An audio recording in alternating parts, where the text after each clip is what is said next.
Before we come to premises questions, can I welcome in the gallery His Excellency the Honourable Stephen Francis Smith, the Australian High Commissioner to the UK. Stephen's term as High Commissioner comes to an end. We wish him all the best in retirement and thank you for what you've done in the UK. We now come to questions to the Prime Minister. Rachel Hopkins. Question 1, Mr Speaker. Mr Speaker, can I begin by confirming your remarks about Stephen, who's in the gallery, as I understand it. He's been an incredible servant and a good friend to the United Kingdom, and we wish him well in everything he does in the future. Mr Speaker, today's budget will be a Labour budget with Labour values to deliver for the British people's priorities. Mr Speaker, I know what it feels like to sit around the kitchen table worried about bills that can't be paid. That's why this budget is for families that I know today are equally worried about the cost of living. That's why we're rolling out free breakfast clubs, free childcare and free school meals. And today we'll be going further to deliver the change we're elected to bring about. Cutting NHS waiting lists, cutting the national debt and cutting the cost of living. Mr Speaker, this morning I had meetings with ministerial colleagues and others. In addition to my duties in this House, I shall have further such meetings later today. Rachel Hopkins. Thank you, Mr Speaker. For years and years, rail fares have gone up and up, but this is set to change next year. Can the Prime Minister confirm that commuters in my constituency will see around £400 saving on their annual season ticket as a result of this government freezing rail fares? And can he confirm this is only possible because we have a Labour government? Well, I can confirm next year we're freezing rail fares for the first time in 30 years, saving millions of commuters hundreds of pounds. And yes, that's only possible because we have a Labour government investing in Great British Railways and putting more money in the pockets of passengers. Contrast our approach with the Leader of the Opposition, who says the minimum wage is a burden, she thinks, and she wants to means test the state pension. We now come to the Leader of the Opposition, Keir. Thank you, Mr Speaker. And can I first pay tribute to the many farmers who have come to Westminster today to protest the shameful attack on them in last year's budget. I want them to know that Conservatives stand with them. Mr Speaker? Yeah. They arrest them, we stand with them. Mr Speaker, this has been the most chaotic lead-up to a budget in living memory, with resignations, hostile briefings and... Can I just say to a couple of you, if you don't want the budget, make your mind up now. Nobody wants this budget, Mr Speaker. With resignations, hostile briefings and leaks galore, even just in the last 10 minutes, an unprecedented leak of the OBR analysis. Unbelievable. Mr Speaker, these leaks have been so serious that even the former chief economist of the Bank of England has said, and I quote, that Labour's fiscal fandango is the single biggest reason why growth has flatlined. Does the Prime Minister agree with Andy Haldane, and does he have an explanation for this complete shambles? We all know the biggest shambles in living history, the Liz Truss budget. And what did she say? Did she say, I don't agree, this must be wrong? No, she said, I think Liz Truss is 100% right. 100%. Not much room for flexibility. Not one thing was wrong with it, in her view. So we won't be taking lectures from her. Matters for the OBR. The Chancellor will set out the budget in just a few minutes' time. Mr Speaker, we're talking about the leaks. The Prime Minister doesn't seem to appreciate the impact of these budget leaks on the UK economy. Even the Chief Secretary to the Prime Minister has said this morning that the leaks were unacceptable. So will the Prime Minister launch an investigation into the budget leaks and punish those responsible? Mr Speaker, it's literally about 25 minutes before the budget will be set out in all, where we'll take further decisions. The Chancellor will set it out, but thanks to the decisions she's already taken, we've got 5 million extra NHS appointments, waiting lists are coming down. Mortgages are cheaper. We've expanded free school meals. That's 100,000 children lifted out of poverty, a moral mission for this government. Compare that to the record opposite any day of the week. Mr. Speaker, he talks about the decisions she's already taken. If they were that great, we wouldn't have all those farmers outside protesting. He doesn't want to talk about leaks, but we can see that the chaos in number 10 is having real-world consequences. Instead of focusing on the economy, they've been fighting like rats. Several journalists reported that number 10 sources had briefed against the Health Secretary and other senior cabinet ministers. The Prime Minister then told us that these briefings did not come from number 10. Will he repeat on the floor of the House the claim that none of his advisers has briefed against members of the Cabinet? Prime Minister. Mr. Speaker, I've been really clear about this. No one in number 10 has briefed against Cabinet ministers. And the Health Secretary is doing a fantastic job.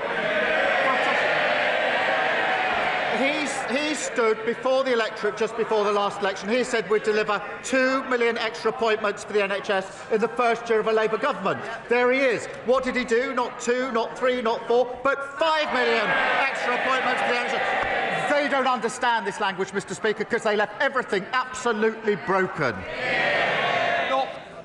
Mr. Speaker, the Prime Minister expects us to believe him. No one does. We all know that he did not have a serious leak inquiry. What he did, Mr. Speaker, was he asked Morgan McSweeney to investigate Morgan McSweeney, and then Morgan McSweeney discovered that Morgan McSweeney was innocent.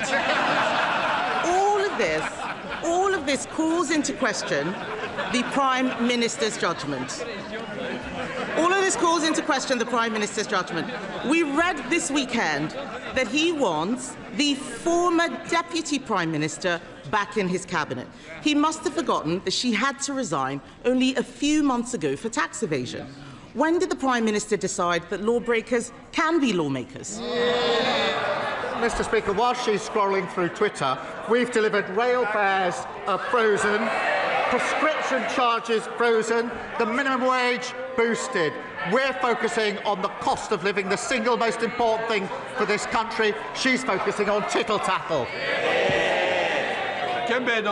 It's not tittle-tattle, Mr. Speaker. We all know that he's only talking about welcoming the Deputy Prime Minister back because he is desperate to shore up his crumbling leadership. But if he were to welcome her back, will he set a condition that she must pay back the £40,000 of property taxes she avoided, the same property taxes they're very happy to put on everyone else, and will she also return her £17,000 of severance pay? Prime Minister. Mr. Speaker, the former Deputy Prime Minister is the biggest social mobility story this country has ever told. She started from humble beginnings and fought her way to the very top. I'm very proud of what she's achieved in politics. I'm very proud of everything she's done for this Labour government. That sounds like a no, Mr. Speaker. I've never heard the Prime Minister speak so highly of people avoiding their taxes. But in summary, this just looks like a government that is a slow-motion car crash. His cabinet are briefing against each other, his MPs are planning for life after him, and the most chaotic run-up to a budget in recent memory is happening on his watch. Even the Chief Whip is telling MPs that he wants out. The truth is simple, Mr. Speaker. His MPs don't trust him, the markets don't trust him, and the public certainly don't trust him. When will he finally accept that the chaos starts and ends with him? The most chaotic budget was the Liz Truss budget. It did huge damage to our country. We're still suffering from that damage. And what did she say about Liz Truss? She obviously does still think it. When asked, was Liz Truss right? 100% right, she said. The most chaotic, damaging budget there's ever been. And she sticks by it. I'm very interested to see her response to this budget if she thinks Liz Truss got it right. Mr. Speaker, what we're doing is focusing on cutting waiting lists, cutting the national debt, cutting the cost of living, renewing our country, a Labour budget with Labour values, delivering for the British people. Thank Thank you, Mr. Speaker. At the moment, everyone is being bombarded with adverts and emails for Black Friday, encouraging them to spend money on so-called time-limited deals, leading to panic buying, increasing debt, buyer regret, and not to mention the impact on the planet, with delivery and returns of goods responsible for millions of tonnes of CO2 emissions. Does he agree with me that instead of rushing to buy online, people should look to their high streets to support local businesses and keep money in the local economy this Christmas? Well, I want to see our high streets thriving, and I would encourage everyone to support local businesses this Christmas. Through our small business strategy, we've got £3 billion boost to help small businesses expand, and we've tackled the most significant reforms to tackle late payments, the most significant in 25 years, Mr. Speaker. And the Chancellor will have to say more about that in just a moment. Sir Ed David, Leader of the Liberal Democrats. Thank you, Mr. Speaker. We've just seen in the leaked OBR documents that taxes are going up to a historic record high. So will the Prime Minister explain why Labour is hiking people's taxes instead of fixing the £90 billion Brexit black hole in the public finances by growing our economy with a new, detailed, brilliant trade deal with our European partners? Well, he'll only have to wait a few minutes for the full details of the budget. But, Mr. Speaker, every week he comes here with the same problem. He always wants more spending, and he never wants to say how he's going to raise the money for it. The two things can't go together. Sir Ed Davey. Speaker, we want to grow the economy, not tax the economy. But if I can take him on to another issue, Mr. Speaker, I hope everyone in the House shares my alarm that a former leader of a political party in Wales has been found guilty of betraying our country and has now been sentenced to over 10 years in prison for his treachery. The Prime Minister said that Reform should hold an independent investigation, and he is right. But we both know that that's not going to happen. So given Reform won't, he must. So will he now launch a national investigation into Russian infiltration into our politics? Well, he's right to highlight this very serious case, a long sentence for pro-Russian bribery in the Reform Party at the highest level. You would think a leader of a political party would want to get to the bottom of that and ask the question, how on earth did that happen in the Reform Party? And what other links are there between Reform and Russia? But no, the leader of Reform doesn't want to do it because, Mr. Speaker, we know he doesn't want to know the answer to the question because Reform is riddled with pro-Putin propaganda. Thank you, Mr. Speaker. Mr. Speaker, after 8 years of traffic chaos and increasingly creative traffic diversions, residents of Parkside and Marston Grange in my constituency are beginning to wonder whether the A513 at Beaconside is a permanent monument to the traffic cone. In the time that Staffordshire County Council and Taylor Wimpey have taken to complete one stretch of road, we've had 6 Prime Ministers, not to mention Notre Dame burned down and was rebuilt using medieval building techniques. So what can be done to hold developers and local authorities properly to account so that essential infrastructure is delivered on time with minimum disruption? Well, it's staggering that an important upgrade for drivers to improve their journeys has been delayed for 8 long years. And I understand the scheme is currently being held up by the Reform-led council, Kel Sabri, who are proving as hopeless in local government as everybody anticipated. Mr. Speaker, we've invested £24 billion in our roads, and I call on Staffordshire Council to end the delay, get on with the job, and get this scheme started for her constituents. Alison Bennett. Thank you, Mr. Speaker. University Hospitals Sussex currently have 350 people, well enough to go home, for occupying beds. That is the same number of beds as in Princess Royal Hospital in Haywards Heath in my constituency. The reason they can't go home is because there is no social care package for them to go to. This is terrible for them, puts strain on the trust and is ruinous to the taxpayer. Given there is no urgent plan to reform social care, what is the Prime Minister's plan to bring them home for Christmas? Well, as she knows, we are reforming social care, and I've asked Baroness Casey to lead on that, and she's had the first of her cross-party meetings to build consensus, which is obviously what we need on this.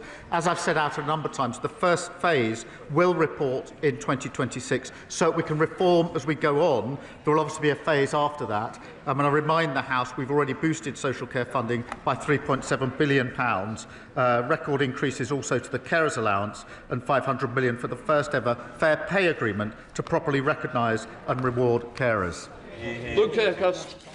Thank you, Mr. Speaker. Is the Prime Minister aware that because of the decision by Reform's Durham County Council to scrap support introduced by Labour in 2013, a typical working family in Stanley will be £170 worse off? How would the Prime Minister contrast the values of this Labour government with a Reform Party dividing our country and hitting working people in their pockets? Well, I thank him for raising this. The more we see of Reform, the more we see their true colours. In this case, making people £170 worth off. But their true colours also in relation to the member for Clacton. His explanation, Mr. Speaker, in recent days, in relation to the stories about what he may have said in the past, is unconvincing, to say the least. He says he never engaged with racism with intent. With intent. What does that mean? Didn't engage with racism with intent. I have no doubt that if a young Jewish student was hissed at to mimic the sound of a gas chamber, they would find it upsetting. He may want to forget that. They won't. He clearly remembers some of what happened. He should seek those people out and go and apologise to them. Thank you, Mr. Speaker. Lewis, not his real name, is an Eastbourne boy with special educational needs who was left traumatised after his passenger assistant relentlessly and brutally restrained him on his home-to-school transport.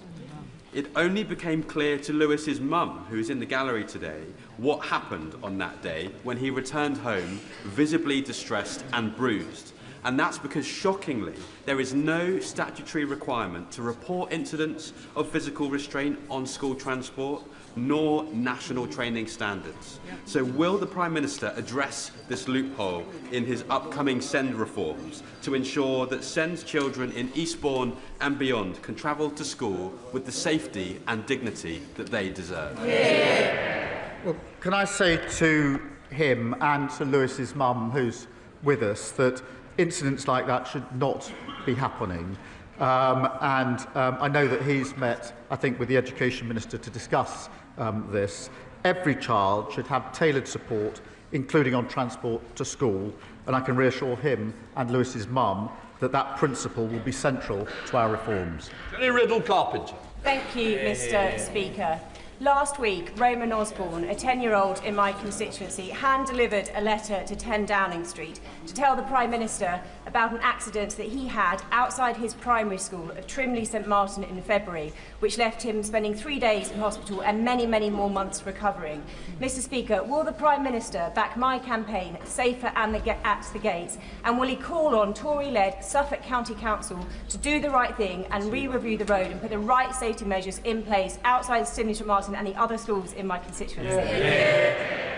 Can I thank her for that and thank Roman for his letter, which I took time to read last night. And I wanted just to read a short sentence from it, from Roman. He said this: "This accident wouldn't have happened if there was a safe place to cross the road. I'm concerned for other children's safety, and I don't want another accident like mine to happen again to anyone else." Mr. Speaker, what an incredible young boy, aged just 10. I totally agree with him, and I say to Roman, this is what we're going to do. Roman, I've asked ministers to work with all the right people to look at his school and get a safe crossing in place. And the Roads Minister will be happy to meet my honourable friend to discuss the road safety strategy. Sir Runday. Thank you, Mr. Speaker. This morning I met with farmers on Whitehall, and on Saturday farmers supplying milk to family-run White Farms who have been making traditional cheddar cheese near Bruton for 160 years. They all told me, Mr. Speaker, the family farm tax as it stands will devastate their businesses. So if he really wants growth, will the Prime Minister listen to farmers, industry, the EFRA Select Committee, even his own MPs, and pause and rethink this damaging and regressive tax? Mr. Speaker, we've invested a record £11.8 billion into sustainable farming this Parliament, and we set out a 25-year farming roadmap focused on increasing year-on-year productivity and profitability in farms. That is vitally important. Jen Craft. Thank you, Mr. Speaker. Last week, the COVID inquiry reported that 23,000 deaths occurred in England in the first wave of the pandemic that could have been prevented due to the UK response being too little too late. These were not just 23,000 deaths, Mr. Speaker. These were 23,000 people who had family and friends who loved them, and valuable lives that were cut short due to an abysmal failure of leadership by Boris Johnson and his government. They were categorically failed by a Prime Minister who prevaricated, delayed and prioritised political expediency over making the tough decisions that could have averted tragedy. If the Prime Minister were to lead us through the next pandemic, will he value saving lives above all else? Well, she's right. The report is a sombre moment, and it's important to remember the scale of suffering and the scale of the loss of life, which is made clear in the testimonies of the families in the report, and to remember the incredible contribution of frontline workers and everyone who focused on protecting others. Mr. Speaker, we're committed to learning the lessons needed from the COVID inquiry to protect and prepare us for the future. And the pandemic does still weigh heavily on our public finances and our NHS. That's why we've already conducted a pandemic exercise to test preparedness and agreed a historic global pandemic agreement to improve our ability to prevent global disease threats alongside our partners. Adam Dance. Thank you, Mr. Speaker. I hope the Prime Minister will agree with me that the defence industry in Somerset is a key engine for growth, jobs and innovation. Leonardo in Yeovil is making a fantastic progress with the Proteus uncrewed helicopter, but the future of that project, thousands of jobs at the site in Yeovil and the 320 million Leonardo contribute to local GDP is dependent on the new medium helicopter contract. Will the Prime Minister reassure my constituents that he supports the industry in Yeovil, and will his government finally get round to awarding this long overdue contract? Well, can I pay tribute to those in Somerset and his constituency in the defence sector, which is hugely important to our country and our security.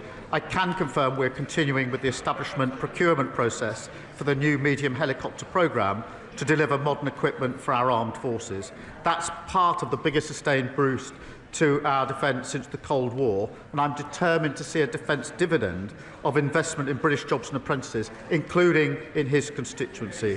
Mr. Speaker, that builds on the £8 billion Typhoon deal that we've secured, the £4 billion maritime deal with Indonesia, and the £10 billion frigate deal with Norway. Serena Breckenridge. Thank you, Mr. Speaker. I joined Wensfield men walking and talking on International Men's Day, a fantastic group who are strengthening our community through good company and what Stephen calls a growing band of brothers. In an age of pressure, polarisation and endless phone scrolling, they bring men together to support one another.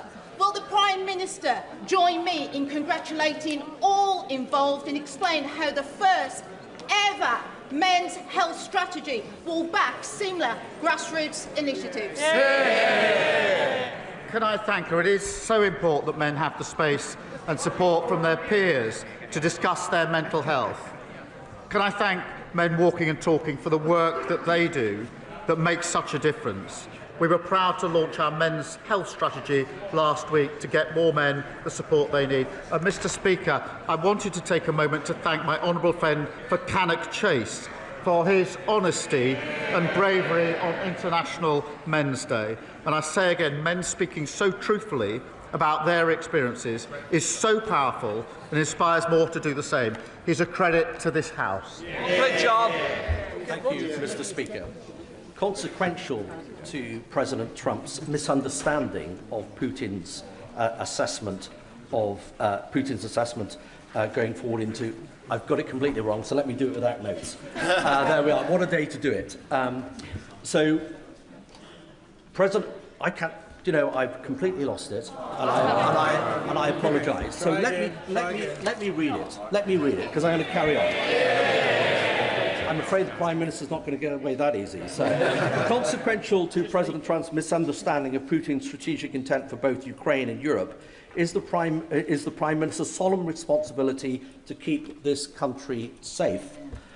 Given the hypersonic missile threat and the ballistic missile threat, known threat from Russia, and the fact that the United Kingdom has no current counter to that, what is the Prime Minister going to do to keep this country safe from those that have already threatened us? I thank him for his question and his contribution to this important debate, and of course the contribution he made yesterday as well. It is the first duty of the Prime Minister to keep this country safe. It's the duty that is paramount and above all else, and I take it extremely seriously and treat it as my #1 priority. We review our security and defence arrangements all of the time, and we are particularly a leading member in NATO, which is the single most effective military alliance the world has ever seen. Ben Coleman. Thank you, Mr. Speaker. My constituents in Chelsea and Fulham tell me that our top national priority must remain, as it is, economic growth. So does the Prime Minister agree that the swiftest way to achieve growth is for the government to be even more ambitious in negotiating with the European Union to remove the new red tape and trade barriers that have been holding back UK businesses, especially small and medium-sized ones, since the Conservatives' poorly managed exit from the European Union? Well, the deal we struck with the EU will deliver on what the British public voted for last year, which is, as he says, boosting economic growth and restoring positive relations. And the deal we've struck is worth £9 billion for our economy in 2040. It includes an SBS agreement to cut supermarket prices and boost export opportunities. And the tourism reform would rip up that deal and leave us all paying more at the checkout. Thank you, Mr. Speaker. When it comes to economic growth, this Labour government is all talk and no action. So maybe I can help the Prime Minister. Roadworks and traffic jams cost the UK economy £8 billion last year. This affects my constituents in Broxbourne every single day. They want to know what the government is doing about it, when the government is going to back working people and get Britain moving. Under this government, growth is the highest in the G7 for the first half of this year. Under the last government, they crashed the economy. Emily Darwin. Thank you, Mr. Speaker. Yesterday was the UN International Day for the Elimination of Violence Against Women, otherwise known as White Ribbon Day in Milton Keynes and many other places. Will the Prime Minister join with me in congratulating Mr. Speaker on his commitment that this House will become the first national white ribbon parliament in the world? And will he join me, Mr. Speaker, and many members from across this House in making the white ribbon promise to never use, excuse, or remain silent about men's violence against women? Can I thank her for raising this really important issue? And I'm really proud, Mr. Speaker, on what you've done with this Parliament in relation to the White Ribbon campaign. We must then turn that from a ribbon into action. And I am really proud that this government is fully committed to tackling violence against women and girls. It is a political commitment, it is a personal commitment from me, and we'll do everything we can in relation to reducing violence against women and girls, which is pernicious, it is far more widespread than people appreciate, and we absolutely have to stop talking and start doing in relation to this. Final question, Liz Sabble-Roberts. From his previous answer, we can only conclude that the Prime Minister has faith in the member of Clacton to police his own party on Russian interference. But the leader of Reform has already said that this is beyond his capabilities. Why, therefore, is the Prime Minister so unwilling to take responsibility and launch a full investigation into foreign interference in our democracies. Interference in our democracy, but the responsibility for the investigation of what happened in Reform lies with the leader of the Reform Party. Mr. Speaker, he's usually got plenty to say, and now he's totally silent on one of the most important issues. Mr. Speaker, he needs to speak up and answer those questions. That completes Prime Minister's questions.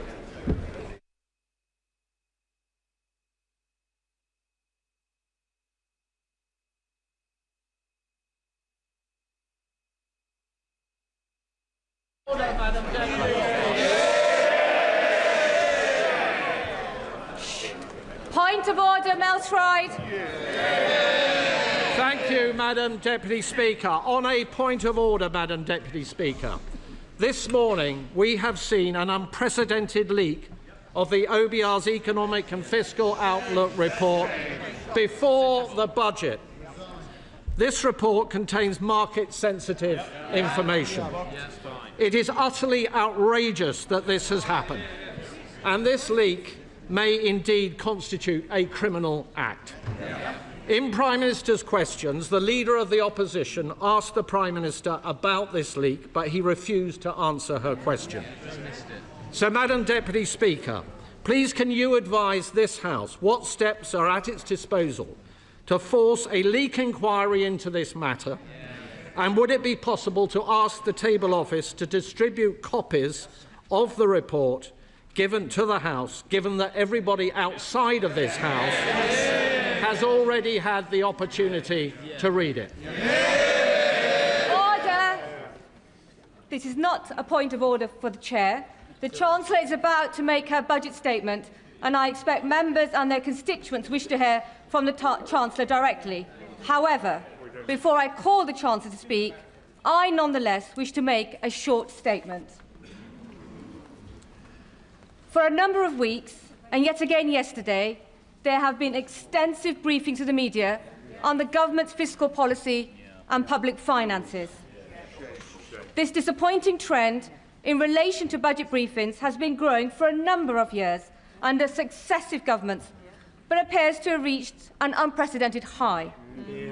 Weeks ago, we saw the Chancellor delivering a speech in Downing Street, setting the scene for the budget, as well as specific policy announcements being briefed out to the media in advance of today's financial statements. I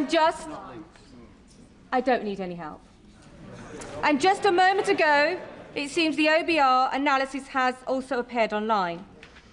This all falls short of standards that the House expects. The premature disclosure of the contents of the budget has always been regarded as a supreme discourtesy to this House and to all the democratically elected members, not to mention to Mr. Speaker and to myself, the Chairman of Ways and Means.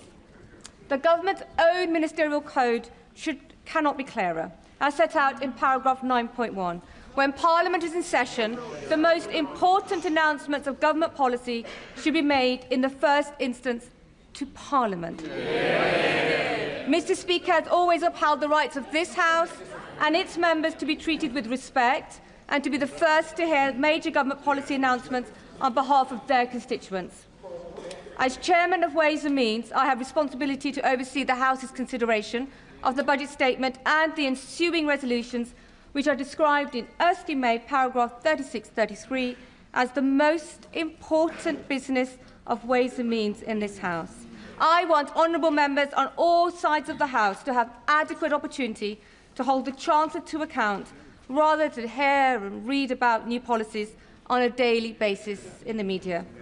And, like many, I also expected better. Before I call the Chancellor of the Exchequer, I remind honourable members that copies of the budget resolutions will be available to them from the Vote Office in members' lobby at the end of the Chancellor's statement and online. Shh. I also remind honourable members that interventions are not taken during the Chancellor's statement, nor during replies to the Leader of the Opposition or the Leader of the Liberal Democrats. I call the Chancellor of the Exchequer.